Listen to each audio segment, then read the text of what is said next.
à toutes et à tous, ravie de vous retrouver pour une nouvelle émission de C'est à vous. Aujourd'hui, j'ai le plaisir de recevoir Amélie. Amélie, tu es kinésiologue. Bonjour Amélie. Bonjour. Alors aujourd'hui, Amélie, on va parler d'un sujet qui intrigue peut-être beaucoup de futurs parents, c'est l'impact émotionnel de la grossesse sur le bébé.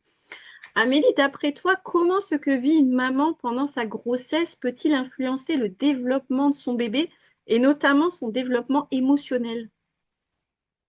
Alors, il faut savoir que tout ce que la maman ressent, le bébé va le ressentir également. C'est-à-dire qu'en fait, tout ce que la maman vit, le bébé le vit également. En fait, ils font corps à deux pendant 9 mois. Au même titre que tout ce que la maman va manger va passer dans la nourriture du bébé par le placenta, tout ce qui va être émotionnel, ça va être le cas également. Sauf que le petit fœtus, là, il va prendre l'information avec sans vraiment comprendre de ce qui se passe réellement. Ça peut être voilà, à un moment donné où on traverse la route, il y a une voiture qui klaxonne. Bon, la maman, au bout d'une minute, elle va s'en être remis. Le petit bébé là, à l'intérieur du ventre, il va peut-être pas comprendre ce qui s'est passé pour lui, quoi. Est-ce que du coup, ça veut dire que ça va être plus long à réavoir, à retrouver un cheminement normal, entre guillemets, j'ai envie de dire? Ben, ça veut dire qu'en fait, ça va quelque part s'imprimer, ça va faire partie de son vécu. Et ça va faire. On est tous en fait avec les stress émotionnels. On peut pas mettre la maman dans une bulle pendant 9 mois, surtout dans le monde dans lequel on est actuellement. On a beau être enceinte, on continue à travailler, on continue à mener notre vie de front, quoi qu'il se passe. Donc, on ne peut pas mettre la maman dans une bulle où rien ne lui arrive pendant 9 mois. Donc, le petit bébé, là, il va grandir, il va se développer avec tout ce que sa maman va vivre. Et ça va chez lui définir qui il est d'un point de vue émotionnel après. Ça se joue Fort déjà à heureusement, ce grâce niveau-là. justement, ça se joue déjà à ce niveau-là. Et est-ce que vraiment toutes les émotions passent ou alors tu as un certain type d'émotion vraiment qui va s'imprimer chez le bébé? Alors ça va vraiment être propre au bébé aussi, puisqu'il a sa propre, dès la conception, il a sa propre identité. Il peut y avoir un stress qui va être très très important chez la maman et qui finalement ne va pas générer de stress particulier pour la suite pour le bébé. Et il peut y avoir des stress secondaires, même des choses dont la maman ne se rappelle même plus forcément parce que elle s'est passé hyper rapidement, ça l'a pas plus troublé que ça, qui pourra avoir un impact sur le fœtus. Bon, ça peut faire un petit peu stresser en tant que future maman, mais est-ce que ça veut dire qu'il faut être une maman parfaite pendant la grossesse? Absolument pas. On fait tout avec ce qu'on est, ce qu'on peut, à l'instant où on vit les choses.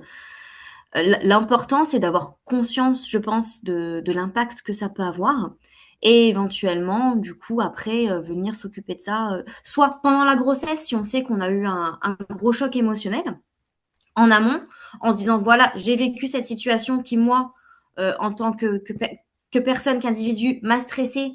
Je voudrais faire, par exemple, une séance de kinésiologie pour pouvoir régler ça et diminuer l'impact sur mon bébé». Ou alors tout à fait le faire après, une fois que le bébé est né, quoi. Alors, on va parler de la kinésiologie juste après, puisque c'est quand même ton cœur de métier, mais j'aimerais d'abord savoir, on parlait tout à l'heure des conséquences que ça peut avoir sur l'enfant, sur son état futur. Concrètement, ça peut se manifester comment par la suite? Il peut être peut-être angoissé en étant adolescent, adulte, peut-être même si on fait rien. Oui, oui, oui. Alors après, on va pas pouvoir dire telle situation va générer tel stress.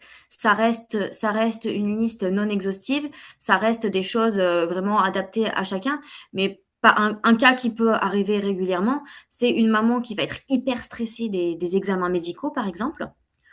Ou même voilà, quand on parle des amniosynthèses, où on se dit voilà, si jamais mon enfant a la trisomie 21, qu'est-ce que je fais? Est-ce que je poursuis ma grossesse ou est-ce que je l'arrête là? Ça peut après générer pour un enfant examen égale danger. Donc un enfant qui, face aux évaluations, au contrôle à l'école, aux examens un petit peu plus grands, le bac, ce genre de choses, ça peut générer un stress important, par exemple. Ok, ouais, effectivement, je comprends mieux et c'est vrai que ça peut être source de stress. Est-ce que tu vois d'autres choses qui peuvent se manifester par la suite? Oui, après tout ce qui va être, mamans qui vont être confrontées Oui, à des deuils pendant la grossesse, pendant la grossesse. où ça peut générer, soit, une grande tristesse chez l'enfant, ou même parfois, entre guillemets, se retrouver, si on a perdu un parent pendant la grossesse, à une identification de l'enfant sur le grand-parent décédé. Alors justement, on parlait donc de ton cœur de métier, la kinésiologie. Comment la kinésiologie peut aider? Alors les mamans, peut-être les enfants aussi. Comment tu fonctionnes? Et peut-être qu'est-ce que la kinésiologie avant toute chose? Alors la kinésiologie, ça va être, c'est de la médecine douce. C'est une technique psychocorporelle, donc de libération de stress. Donc on va chercher vraiment par le biais du test musculaire. C'est vraiment l'outil de travail, c'est le test musculaire. On crée un dialogue avec le corps et on va aller chercher l'endroit dans le corps où le stress s'est figé et le moment surtout où le stress s'est figé. Donc on va faire par exemple en kinésiologie périnatale ce qu'on appelle une récession d'âge. On va aller chercher euh, soit au niveau de la naissance, soit durant la période in utero, le moment précis où le stress s'est figé pour aller après pacifier, équilibrer ça. Tu peux vraiment avoir quelque chose d'aussi poussé, d'aussi précis que ça? On va, oui, vraiment Incroyable. aller chercher même sur les premiers jours de grossesse, on peut aller vraiment chercher le trait de développement qui a été en stress. Ok. Et après, comment ça se passe du coup, une fois que ce trait de développement a été identifié? Tu mets en place des Après, actions. on fait ce qu'on appelle une équilibration. Donc, on vient vraiment du coup, libérer le stress à ce niveau-là.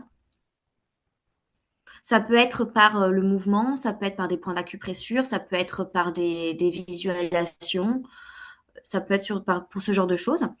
Et après, on va vraiment venir, ouais, ce qu'on appelle vraiment pacifier ce moment pour pouvoir libérer le stress qui s'est figé.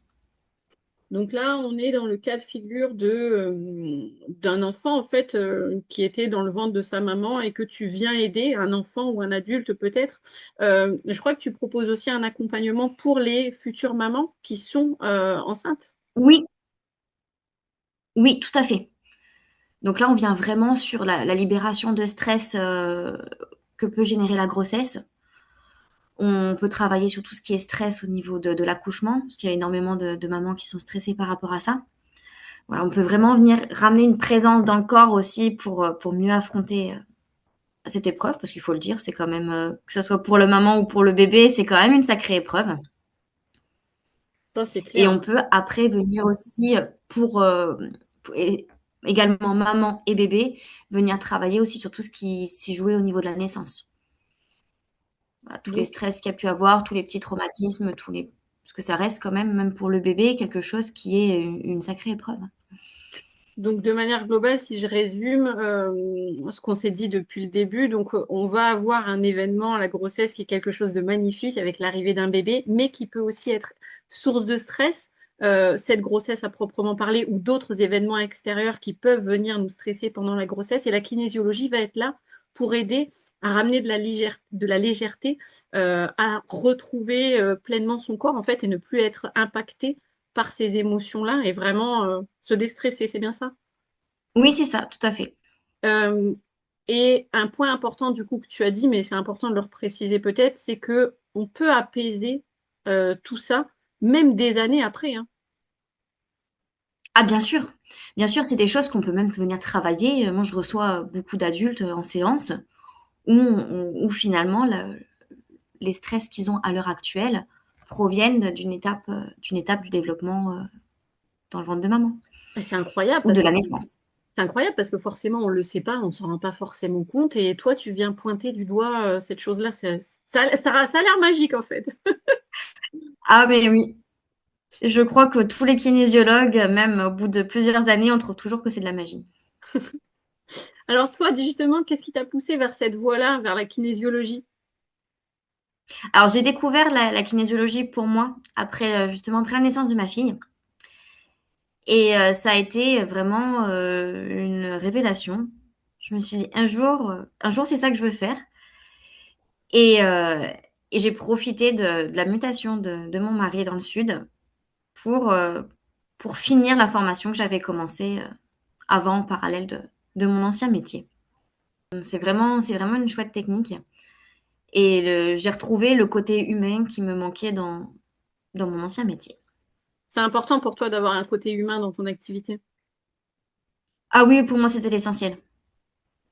Voilà, c'est vraiment le côté aider les autres, apporter de l'apaisement qui est quelque chose de vraiment, vraiment important pour moi.